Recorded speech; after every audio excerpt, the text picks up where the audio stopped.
Welcome to the South Florida Book Festival. Today we welcome Mr. Will Loiseau, author of Quake, Horror and Hope in Haiti, our first Flip and Sip event for 2020. Welcome. Let us begin with the first question.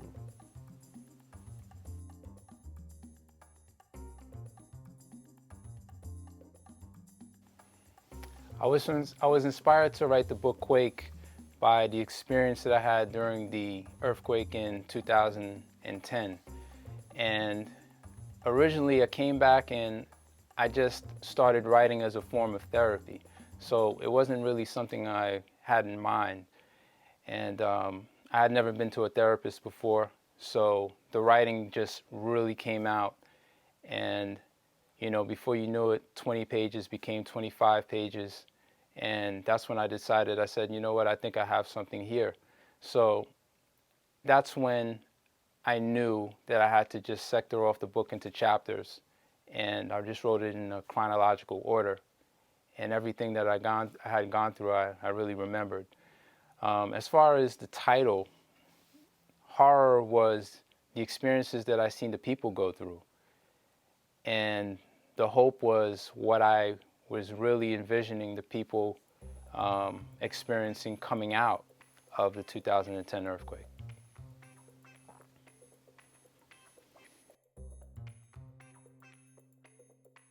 Quake is semi-autobiographical, namely because I changed the names of some of the characters in the book, but I wrote it in a memoir style because that's what felt more comfortable at the time.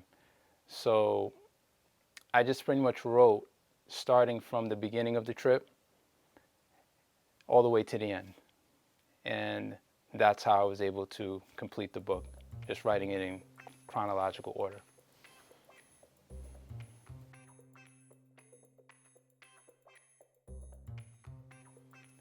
One of the things that I was really, I don't know about surprised, but one of the things that really captured my attention was the resilience of the Haitian people in a time that I know many of them never experienced before.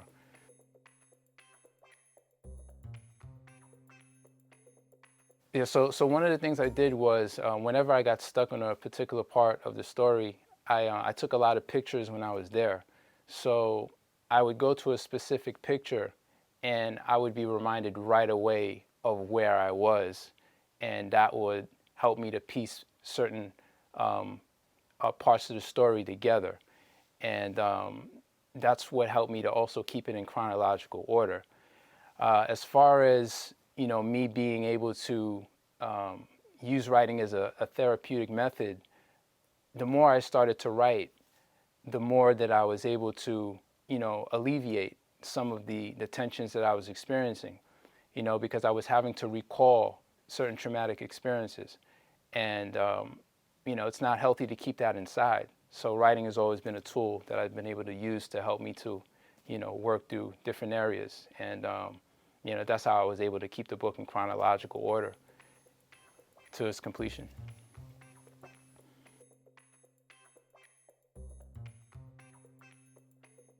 Yeah, the resilience of the Haitian people was an amazing thing to witness because, you know, we're talking about an event that was totally unanticipated by the people that are just living day to day. And the next day after the earthquake, people were right back and they were on the streets and they were living their day to day. You know, they were searching for family members. They had lost a lot of family members and they were able to pick up as much as they could and continue on, as difficult as it was. You know, the amount of emotions that I've seen, you know, it was incredible to just see people continue on. And that was one of the things that I'll never forget about that experience.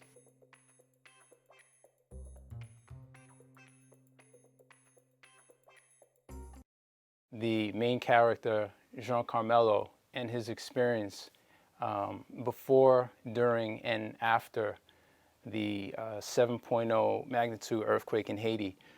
So his reason for going there with his family was after his grandmother of 103 years had transitioned. So the book details his experiences before, during, and after. Well, his interaction with his grandmother wasn't nearly as much as it was with his father. He would see his grandmother probably once every several years, and she didn't really come to the States much because she wasn't a fan of the cold weather. So about 2-3 times, João Carmelo had gone to see her, and they had developed a bond. And in between that time, they had, conversations over the phone. As far as João Carmelo's relationship with his father, his relationship with his father was actually pretty good. It's just that he was frustrated because his dad was going through some complications after a stroke that he had experienced. And João Carmelo was frustrated with, what he thought was the effort level of his dad during those tough times. Growing up in a Haitian household, it allowed me the opportunity to actually go and visit Haiti a few times. But in 2010, it was different because I was actually old enough to pick up a lot of the the nuances of the culture that I wasn't able to pick up before. And one of the things that was amazing was the fact that I felt so comfortable after not being there for 13 years. And the people that were there, all the sounds, all the sights, it really felt familiar to me.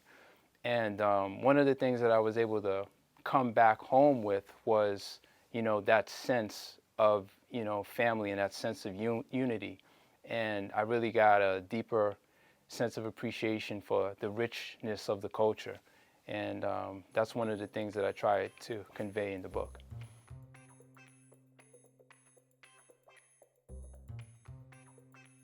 I found out about the local authors program at Broward County by adapting to the response to the pandemic.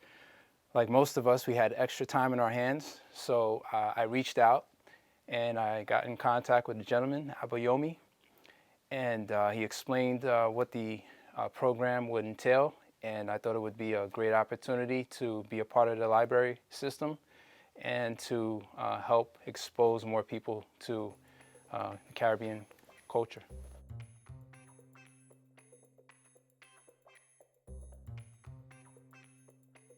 I decided to self-publish because after deciding that it was time to write the book, a little bit of time went on and I started to get a grasp of what it would cost me and how much effort I would have to put in.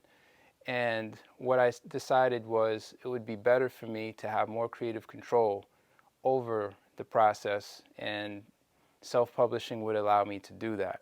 So I made sure that I spent a little bit of time saving, and I budgeted exactly what I would need for each aspect of the process.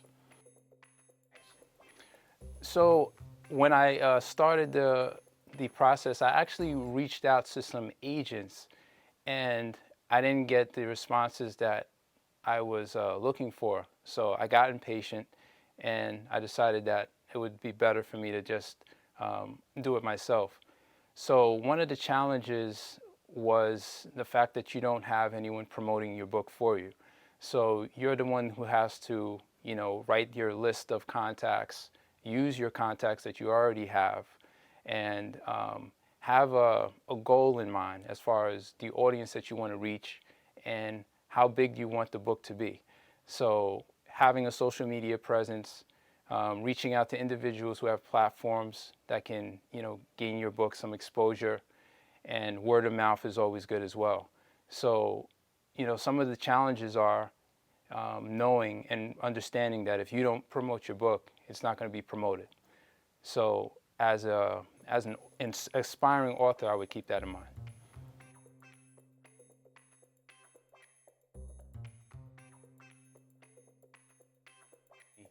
I think it's a great, great program, and I think one of the things is a lot of authors, inspiring authors and independent authors, are looking for a platform where they can expand their audience.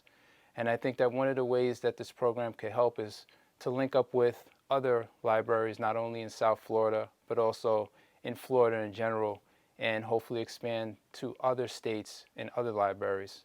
And I think that that would be a great way for local authors to experience a deeper connection with their audience.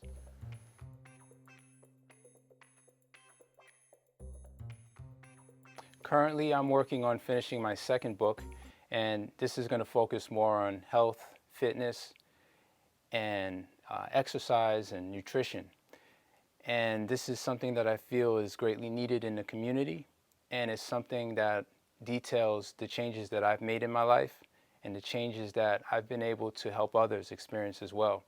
And I think it's one of the most valuable pieces of information that's available to us, period. And I'd like to share as much as I can with that in this next project.